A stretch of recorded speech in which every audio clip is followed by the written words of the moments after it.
There are more than 4,000 aircraft parked here at the Boneyard. Taken together, these planes would make up the second largest air force in the entire world. But most of these planes will never fly again. They're here to serve a different purpose.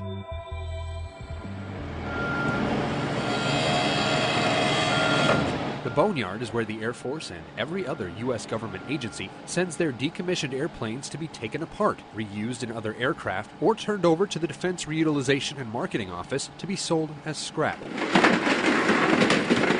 The reclamation process at AMARG is able to extract the very last tax dollars from these aircraft after they've reached the end of their useful operational lives. It's a mission that's been helping save taxpayers money since the end of World War II. Shortly after the Second World War, there were huge quantities of surplus aircraft scattered all over the world. A lot of them were scrapped where they were in theater, depending on the types.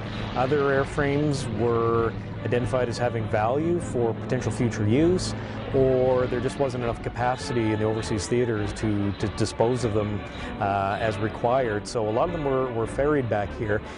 In particular at Arizona, a lot of B-17s, B-24s, and B-25s were all located here. And the 50s was kind of a unique golden age of jet flight and propeller flight. There was an enormous diversity of aircraft being used by the Air Force, some more successfully than others. So a lot of them were rapidly outclassed and made obsolete. So, you know, entire production runs of aircraft were brought here for reclamation, like F-84s, B-36s, whereas others were brought here for storage and regeneration. A lot of B-29s were stored here after World War II, and they were pressed back into service for Korea. So up until the early 60s, AMARC was principally an Air Force facility. The Navy and the Marine Corps maintained their own facility up outside Phoenix at Litchfield Park.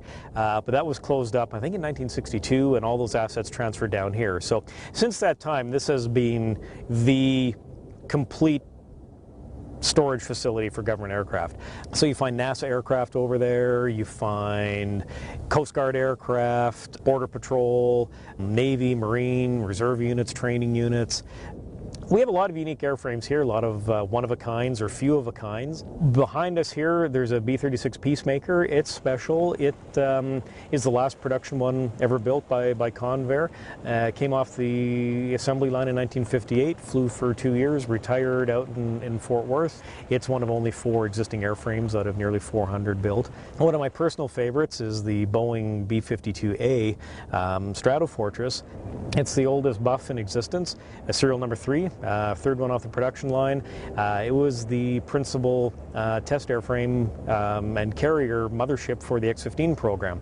So nearly all of the early Gemini, Mercury, and Apollo astronauts all dropped off of our B-52A in the X-15 program. The recently deceased Neil Armstrong was a participant in that program and dropped off our airplane. So it's, to my eyes, it's kind of reeking in history. I really love it. As the Air Force has evolved, so has the Boneyard. During the Cold War, America's determination to outpace the Soviet Union in the space race helped fuel an explosion of technological advancement. Almost as quickly as they were introduced, U.S. military aircraft were regularly phased out as newer aircraft flew faster, higher, and farther. The outmoded airplanes were sent here, and the Boneyard's inventory began to swell. With the Vietnam War came a renewed call for even more advanced bombers and fighters. By the time that war started to wind down in 1973, the Boneyard's fleet had reached an all-time high of more than 6,000 aircraft.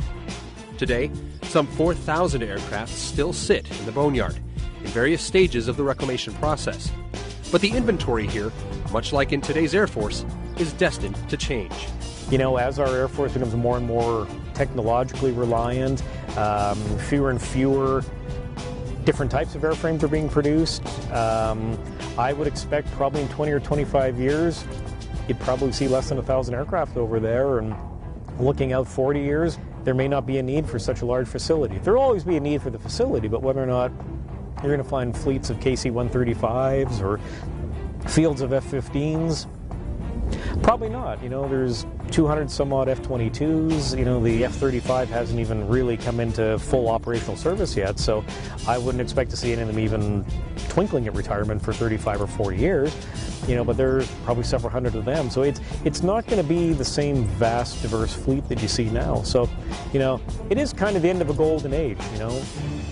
Over the course of its more than 60-year history here in the American Southwest, AMARG has become something of an aviation enthusiast's mecca. Wherever you go in the world, anybody who kind of is interested in aviation or airplanes at all, if you mention Tucson, their eyes will go, oh, that's where the Boneyards are, right? Yeah, that's where the Boneyards are. And the Boneyards are here for a very good reason.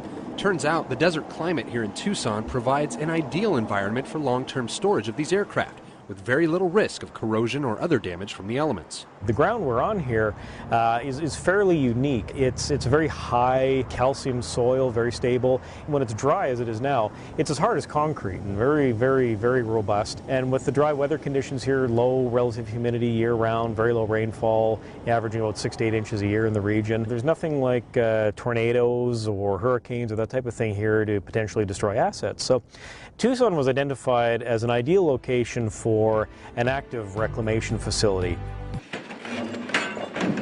So it's not all just about tearing down old aircraft as newer technology makes them obsolete. Preserving Air Force history has become like a secondary mission at the Boneyard. Along with the Puma Air and Space Museum right across the street, AMARG serves as a sort of monument to the accomplishments and innovations of the past, hoping to inspire America's future pilots, aircraft engineers, and astronauts. Our next generation of aerospace innovators, for all you know, could be wandering around here this weekend, getting that whiff of hydraulic fluid. If we can expose and encourage young people to come out and challenge themselves and find a direction through what we do here, however little, I think it's important work. Time and technology march on. The Boneyard will continue in its mission, taking custody of outdated aircraft, salvaging and reusing every part possible. But except for the small handful of aircraft that are preserved for posterity, once a certain model of jet fighter or helicopter or long-range bomber is gone, it's gone forever. A common misconception that a lot of people have with AMARC is that there's still World War II aircraft over there.